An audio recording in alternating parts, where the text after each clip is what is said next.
Iya, semua udah tapi mas udah bukan kosong. Lagi ngapain kau, Mes?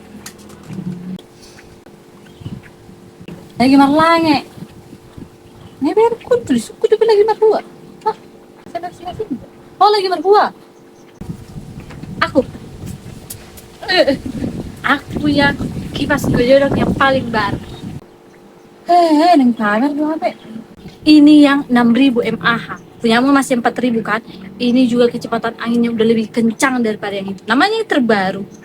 Dan tahu kau, ini bukan cuma untuk kipas angin doang, tapi ini bisa membersihkan debu. Debu di mana aja yang ada.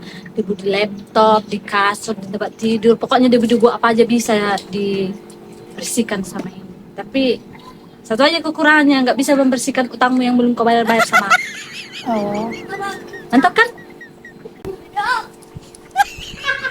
Udah yang punya. Oke lah kalau begitu.